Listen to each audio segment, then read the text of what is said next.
यार this is my dream car. City में 17 का एवरेज देती है और रोड प्रेजेंस तो अल्टीमेट है। वो सब तो ठीक है, पर सनरूफ है क्या? सनरूफ यार, सनरूफ नहीं होगी तो कार के अंदर बैठ के बाहर की बारिश कैसे देखोगे? बढ़िया सी साइड पर कार लगा के तारे कैसे देखोगे? मैं तो सनरूफ वाली कार ही लूंगी। मैं यार तुझे स्पेसिफिकेशन बता रही, परफॉर्मेंस दिखा रही हूँ और तुझे सनरूफ की पड़ी है।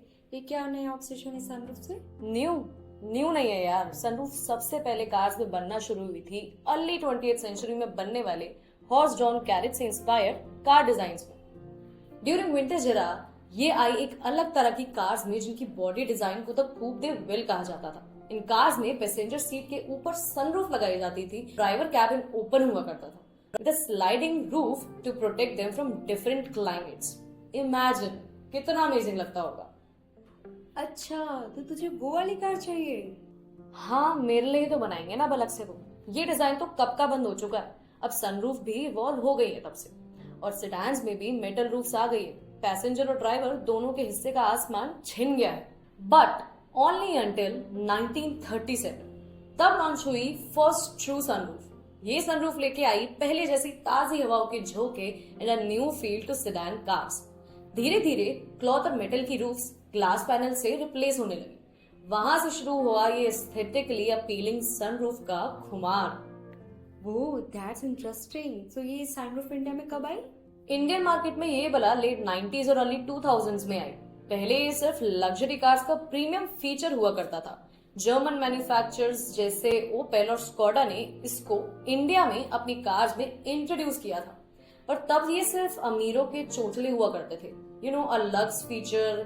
तो काफी सारी पोटेंशियल बायर्स के अप्रोच से ये तब बाहर रहा। पर फिर वक्त के साथ साथ जैसे मॉडर्न एसयूवीज और क्रॉसओवर्स का ट्रेंड आया, सनरूफ पहले के मुकाबले थोड़ी ज्यादा असेसिबल हो गई। खैर अब भी ये स्मॉल इकोनॉमी कार्स में तो नहीं मिल पाती, पर कॉम्पैक्ट एसयूवीज जैसे Tata Nexon, Mahindra XUV 300 and Honda WRV have made this luxury more accessible. अच्छा, तो तब से लोग सनरूफ से ऑब्सेस्ड हैं इंडिया में, राइट?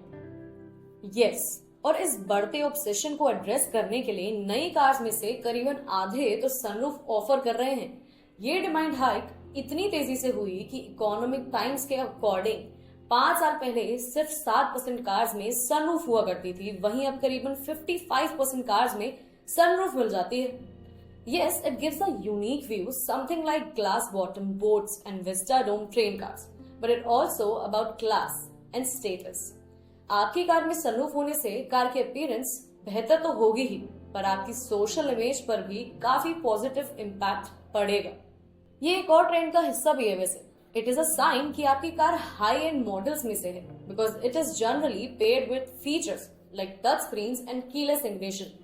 खैर इन सारी रीजंस के चलते कई बार सनरूफ कार की प्रैक्टिकल कंसिडरेशंस टेक्निकल एस्पेक्ट्स को ओवरवे भी कर देती है। यार एक बात बता, इस सनरूफ को कुछ हो गया तो कोई व्हीकल इंश्योरेंस प्रोटेक्ट करेगा इसको?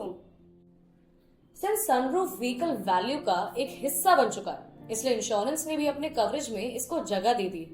अगर आपको सनरूफ को प्रोटेक्ट करना है तो comprehensive car insurance can be a big help. ये एक्सीडेंट, वैंडलिज्म या नेचुरल डिजास्टर जैसे रीजन से होने वाले डैमेज को कवर करता है, ताकि ऐसी किसी सिचुएशन में आपके फाइनेंसेस और स्ट्रेस लेवल्स दोनों ही डिसबैलेंस ना हो। इंश्योरेंस के अलावा भी कुछ और चीजें हैं जिसको ध्यान में रखना बहुत जरूरी है। जैसे sunroof gives you open air experience का ये मतलब नहीं है कि ड्राइव करते करते सनरूफ से बाहर निकलने के मजे ले। ये काफी डेंजरस और डिस्ट्रैक्टिंग होता है।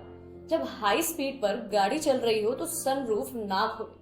विंड रेजिस्टेंस, इंस्टेबिलिटी और व्हीकल के अनकंट्रोल होने का खतरा हो सकता है। बिना सनरूफ वाली कार्स में सनरूफ रीफिटिंग करवाना अवॉइड करें। ये कार की स्ट्रक्चरल इंटेग्रिटी को खराब कर सकता है। लीकेज और बाकी इश्यूज का भी खतरा है, और अगर करवाना ही है तो फिर प्रोफेशनल्स की मदद ले लो, मेरी ड्रीम कार के अपग्रेडेड मॉडल में भी सनरूफ आ गया, तो टेस्ट ड्राइव पे चले? चलो। अरे एक मिनट, ऐसे इंसाइटफुल, इंफॉर्मेटिव और फन वीडियोस के लिए सब्सक्राइब करें SMC इंश्योरेंस। मिलते हैं अगली वीडियो में।